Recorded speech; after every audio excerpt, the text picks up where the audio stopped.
Hey, my fellow wannabe war criminals and murder hobos. Welcome back to Geeks and Gunnery, the second episode. Today we're going to be doing something a little different. Not going to be doing a gun today. We are going to be doing a monster. That's right. First video was a gun. Congratulations, players. You got something new and cool to destroy monsters with.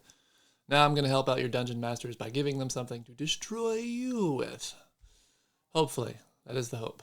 So, you know, it's absolutely a competition on who can destroy who. Not really. Don't play like that because it's boring and also horrible and everybody leaves the table mad. So, we're making a monster. What kind of monster, you ask? Good question. Well, me as a absolute dinosaur nerd knows that most dinosaurs don't get a whole lot of love in tabletop RPG games.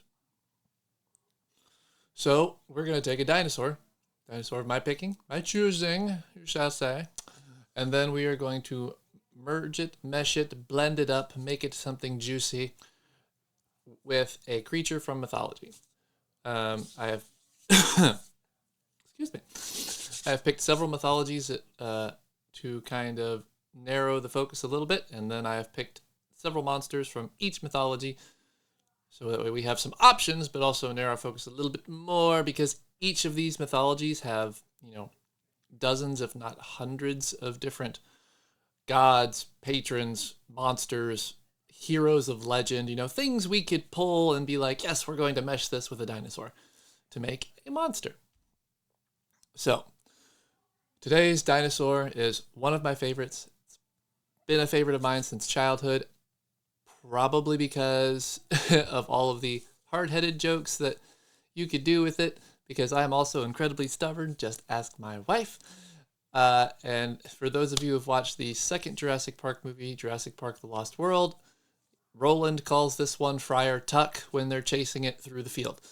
We are talking about the Pachycephalosaurus. The one that basically tackled a dude through a Jeep in the movie. It's a fantastic dinosaur for anyone who identifies as a stubborn person.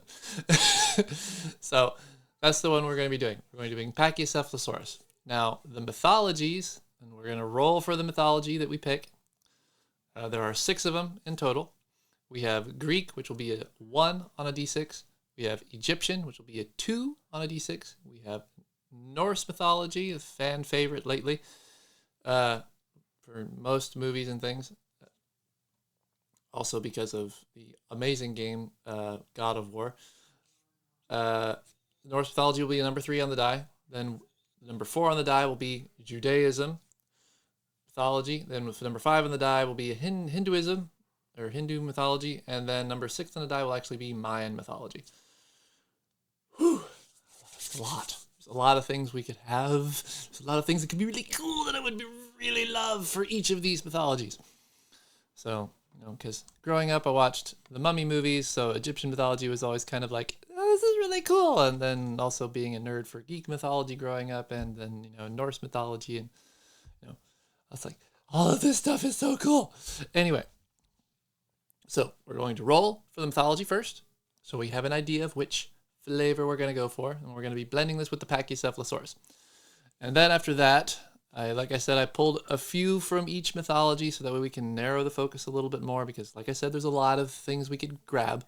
Each one has 4, so we'll roll a d4.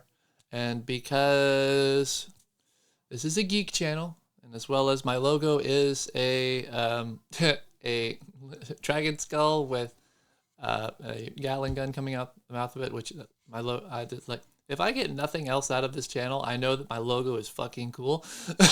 And the artist that did it for me is chef's kiss. I love him. He's great.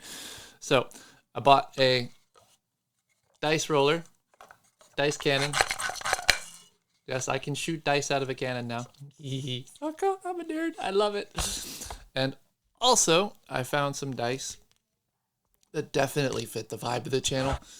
They are dragon's teeth inside of a dragon jawbone, which I think is fucking cool. It's like, I don't even care if these roll fairly. It's still fucking cool. So we have our dice. We have our dice cannon. We're going to go ahead and roll for the mythology real quick. I need a d6. Which one's the d6? I'm trying to remember. Yes. The one that goes to 6. A d6. One of these days I'm going to make a gun that has like dragon bone teeth for bullets. That'll be fun. So, gonna roll for the d6. Or I should say fire the d6. Load the cannon! I missed my dice mat. It's okay. It is a 4. What was the 4 again? 4 is Judaism. Sorry. 4 is Judaism. 4 is Judaism. Yes, indeed. Okay, so Judaism means we are going to be pulling 4 different monsters. Gotta scroll down in my notes. Okay, so for Judaism, the monsters that we are going to have, and honestly, some of these I didn't even know existed until a couple weeks ago when I did all the research for this. So Judaism actually has some really cool ones. One of them, everybody knows fairly well. It's the Leviathan. It's actually in the Old Testament. So that will be, if we roll a number 1 on the D4, will be a Leviathan. We'll be blending a Pachycephalosaurus with a Leviathan. And that one would be just a giant battering ram. And it's the first thing that comes to mind, a giant battering ram just blows through cities. Then the number 2 on the die will be the golem from Judaic mythology. And if you guys have ever seen and researched or done anything into that, there are some stories that you can actually pull out of like World War II of like German soldiers kind of, I think there's one instance of them finding one of these things. If you believe the stories and things that they've come across this. But a golem is simply a creature that the Jewish people make out of clay. They carve a word into its head and say the word, and then golem comes to life as a protector kind of thing.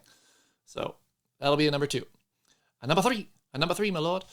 Number 3 is the diebucks from Judaic mythology. Now, diebucks are kind of fun. They are literally people who have died. They're an undead spirit that are restless and walk around until they find a living thing to possess. And the reason they are restless is because of some sins that they have committed in their life.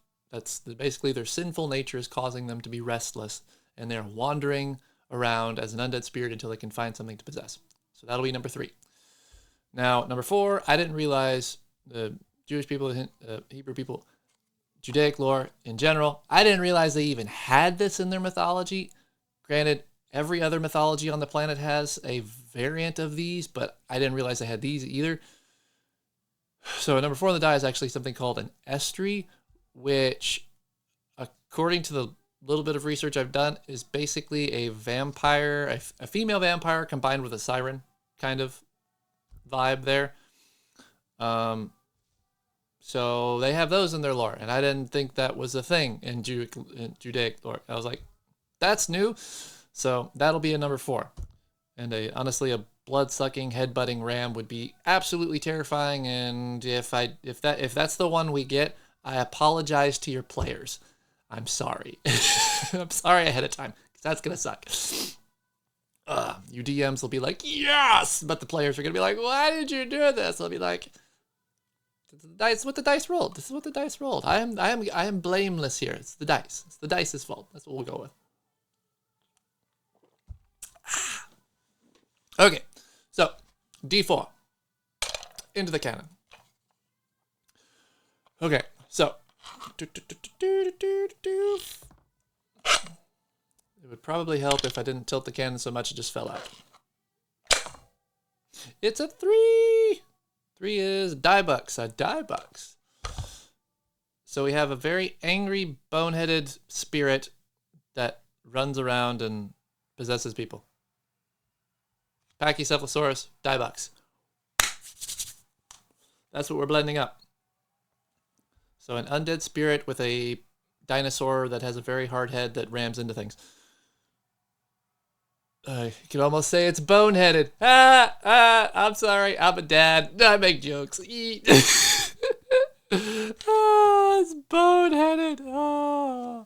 I'll be here all week. All right. So it's boneheaded. That's funny. I'm funny. Laugh at my jokes. Anyway. Okay. So now one more thing we have to roll for. Almost forgot about it. We have to roll for threat level. Now, if you've played Dungeons and Dragons and stuff like that before, you understand what a challenge rating is. It is the, like, kind of the strength identifier or helper for DMs. If you go to the DM's guide, it kind of helps guide you, and like how powerful the monster should be. It gives you like certain like proficiency bonuses and things along those nature, as well as determines how much XP it's worth when your players kill it. I have used it before. I've made some balanced creatures with it before, but for this, because there's a lot of challenge ratings and I don't really want to spend a lot of time on challenge rating, as well as this kind of Wizards of the Coast thing, and I kind of want to do my own thing. I've created a pretty simple system for this. It's just threat level. Threat level goes from, it's going to be a D6, again, that we're going to roll. It goes single person threat. A single adventurer can take this threat on and be fine. So lower tier, not very strong. Then it goes town ending. A couple adventurers probably better off to handle this one. Then city level ending threat. Then a country ending level threat. Then a continent ending level threat. And then a world ending threat would be number 6. And it's a 1 through 6 on that. Now each of these goes from a +0 to all of its stats to a +5 to all of its stats. So a single person threat, when we eventually roll the stats for this creature, or I eventually roll the stats for this creature and make the stat block for it, it'll get a +0 if it's a single person threat, and then +1, +2, +3, +4, +5 up through, town ending through world ending.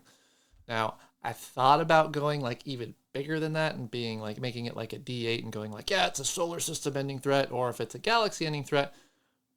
But in all honesty, if you can end a planet, you can end a solar system or a galaxy. It just might take you a while because you have to go either a planet at a time or, stuff like that. So like world-ending threat is big enough, honestly, because like it's like if it can end at your solar system, it can definitely end your world. Like that's just kind of how it works.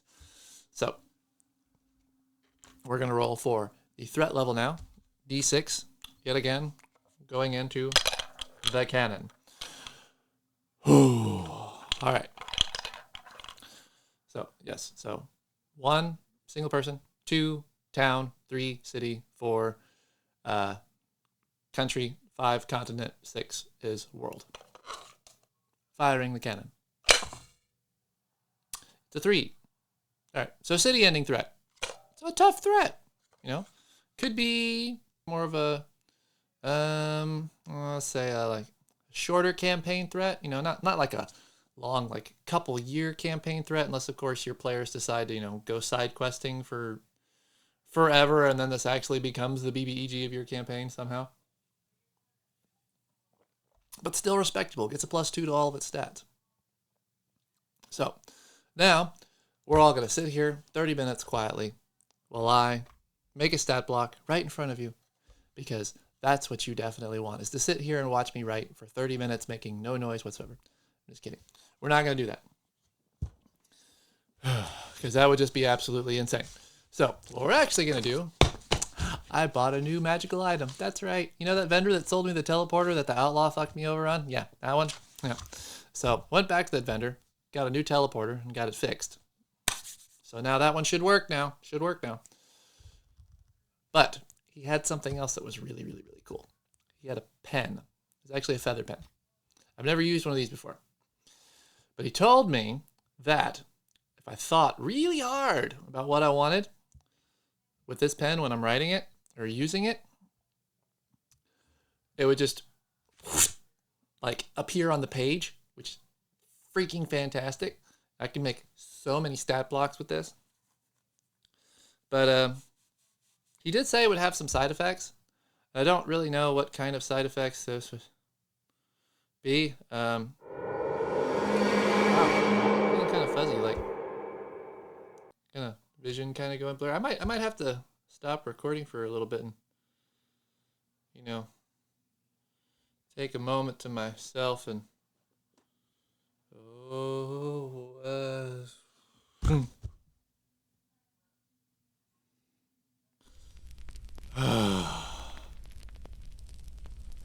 finally, a new person to wield the pen. Why, hello. It's nice to see you. So I've fallen into the hands of a dungeon master. Well, I guess we shall have to make some cruel things then, yeah? Well, he'll get his stat block. But first, a story for you. I have a tale. For you adventurers who would dare enter the domain of your DMs. A tale of pride and possession.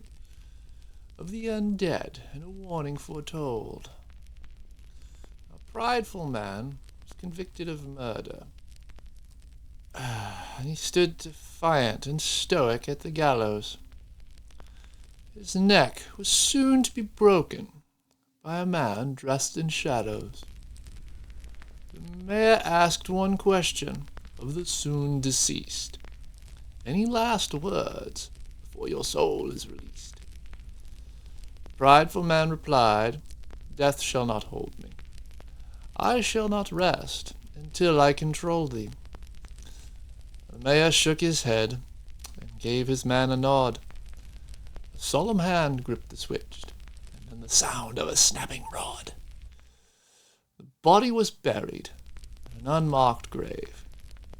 That night a monster formed, whose purpose was to enslave.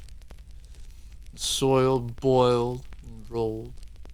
Purple mist rose, and claws ripped the ground. A cackling skull rose, from death dismissed. It charged toward town, the captain it found, walking the streets alone, but he was soon to be gowned. The next was the treasurer, who hid in his vault. But despite its thick doors, its defense could not exalt. The innkeeper and smith fell next. The innkeeper was drinking wine, the smith hammering steel, but both cried, squealing like swine. The blind beggar on the street was simply caught in the charge. The skull passed through him to get to the mayor's wife, named Marge. The mayor's son was last on this list of possession. He was at the local brothel, having just finished a session. The skull used them all to trap the mayor, the love for his son being the ultimate betrayer. Then the son was drained, his body turned to bone. The skull cackled as the mayor fell prone.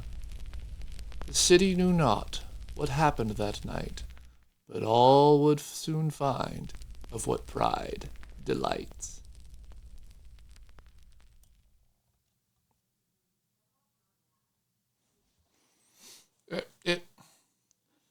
Okay, seriously. Every time I buy something from this guy, it ends up with me holding a pterodactyl pillow. Where's the pen? Pen's over there.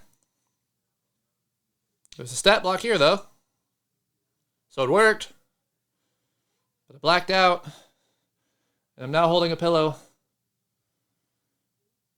And there's a sheet hanging from my bookshelf. That's weird. A little dramatic. Huh. How you doing, Barry? Oh, you're hanging off your crown a little bit there. No, Barry! There you go.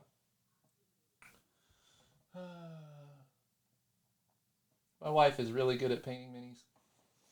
Those are really cool. All right, pterodactyl pillow, who I don't understand where you keep coming from. You're going to go there. All right, so the pen worked. Pen worked. I don't know what happened for however long I was out, but the pen worked. So we have a stat block. It is 2 stat blocks. It is entirely terrifying. I'm not 100% sure I want to give this to your DMs now. Don't use this. Don't use this on your players. This is legit, like, scary. So anyway, but we're gonna go over it. We're gonna go over it. Yeah. So the monster is called a Skull of Pride. Oh, so this fits my homebrew world lore. Okay. I guess that makes sense considering I was the user of the pen. So if you buy this pen and you make stat blocks with your world, it'll be your homebrew world that it'll pull from. Okay, well, take a drink and then we'll get on with this. All right, a Skull of Pride. Seems to be a undead creature. Says here it's attached to my homebrew world's unclean spirits. Oh, okay, so that would make sense why it's pride. Okay, so a little background. Unclean spirits in my world are basically the same thing as the diebucks. Now that I think about it, they are spirits that are attached to one of the deadly sins. So pride, gluttony, lust, sloth, any of those. Greed, another good one. They are basically a spirit that refuses to rest. The reason they refuse to rest is because of one of the primary 7 deadly sins. And then they get corrupted or morphed into their spirit does, and then a group called the Lanterns, who is like, they're kind of the, I guess the best way to explain those guys are like kind of the witchers of my world. Their job is to literally go around to beacons, which beacons are places of businesses or something like, and stuff along those lines that have a sigil or seal on the business that attract undead or spirits to them, so the owners of those businesses can put them to rest or keep them comfortable until a lantern can arrive to put them to rest. And most of the people who run those businesses are retired lanterns. Or people who work very, very closely with the lanterns anyway. Anyway, but this is one of those. So it's attached to pride. This one, with the stats that's on here, it seems like it's going to be a very high tier spirit. Its lowest stat on here is a 10, which is its dexterity.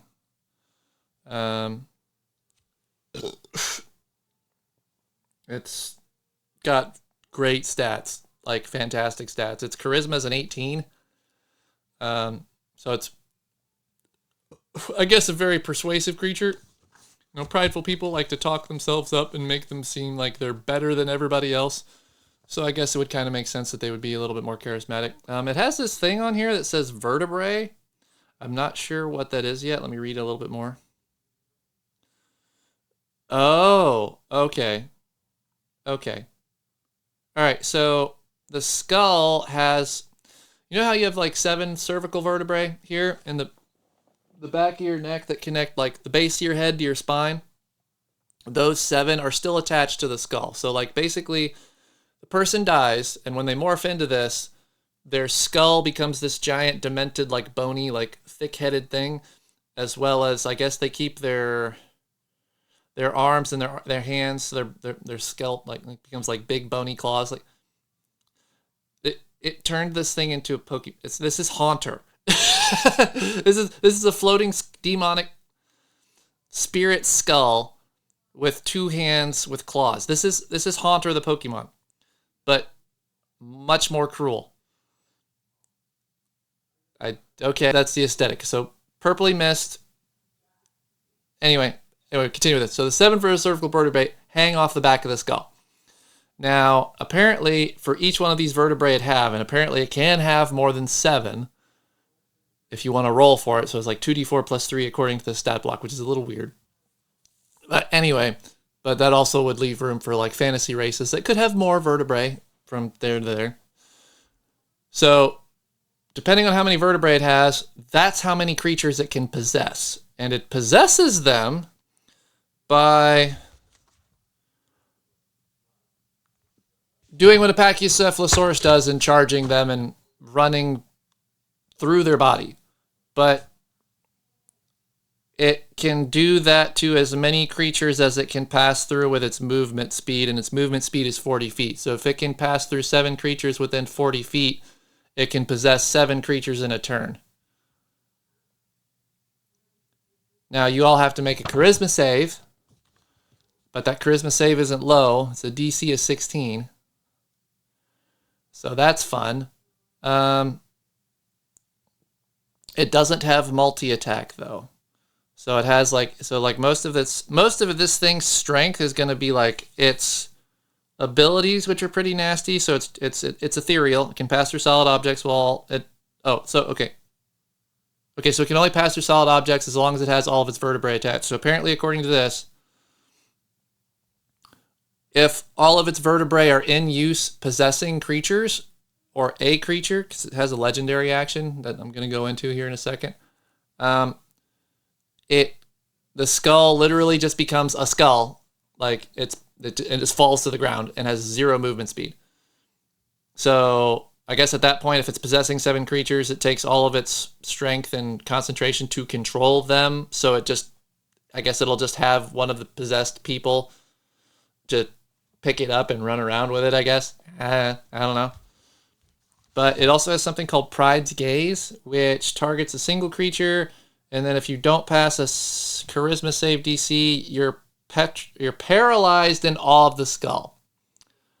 So the prideful creature finally gets what it wants when it stares at you long enough, or when it targets you. So this is an action.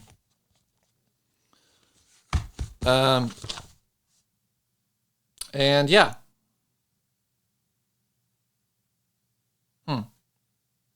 Yeah, and then you're just paralyzed in all the skull. That's fun. So not only can it paralyze you, then it can attempt to possess you. And then also its legendary action is called Vertebrae Whip, which the skull will target a single creature and then whips them with their vertebrae. But it has to have all 7 of their vertebrae intact, so it can't be possessing anybody at all when it does this. And then its reach for this attack is 5 feet per vertebrae, so 35 feet is reach for this. And if you get hit by this, you're instantly possessed by all 7 vertebrae. So basically, all 7 vertebrae are used to possess you in a single moment, and there's no save. You're just possessed. You're just done. And then the only way to end the possession is to destroy the skull. So that sucks. I'm sorry, players. I'm sorry. I didn't realize this was going to be this bad. I didn't know, man. So yeah, so you're just instantly possessed. Also, it seems like it has something called Rejuvenate, which is Skull of Pride can use an action to drain health from any creatures that has possessed a maximum of 1. Okay, so it can only drain health from 1 creature at a time. To gain a temp HP shield, the HP drain is 3d4 necrotic damage, and the creature's HP max is reduced by the damage taken until they take a long rest. Whole shit. And if a creature is killed in this way, they become a slave of pride. Okay. That's fun. So that means we get into the second stat block, which is the Slave of Pride, which apparently, if you get possessed and then you die to this thing, you just become a permanent skeletal slave. Yeah. But if you didn't have dark vision before, you get dark vision now as a Slave of Pride. So that you got that going for you. So yeah, all you humans, all you guys who like to play the bog standard human, well, you don't have to bitch about dark vision anymore because you'll have it after you die. Kudos. You can use Pride's the Slave of Pride can use Pride's Gaze, but the DC is lowered to 12, so it's not as strong. And then they just have a simple slam attack that does necrotic damage. It's not a lot. So the slaves are really not all that strong. But the skull is ridiculously strong. Like, holy shit. It's also immune to poison and exhausted conditions. Fucking shit. Yeah, this is terrifying. I don't ever want to have to fight this. As a DM, I will gladly run it against my players. But fuck fighting this. This is horrifying. All right, so that's all the time we got. I'll put the stat block at the end of the video. And I'm thinking about, when I'm doing these stat blocks, actually uploading them to, I think it's DM's Guild is the website, and I'm just going to put them up there for free. So if you guys want to actually just download a PDF and have it on there instead of trying to like screenshot this at the end of the video, it'll be there, hopefully. So yeah, this was fun. Hopefully next time I use the pen, I don't pass out. And I mean, if it keeps giving me stuff like this, I might keep doing it, but I'll have to talk to the salesman again. So yeah, that's it. That's the skull. The Skull of Pride, a Pachycephalosaurus combined with a Diebuck's spirit. So I will see you all next time in the next video. And as always, players, remember, whatever you do to your Dungeon Master's NPCs and his world is fair game to be done to you. See y'all next time.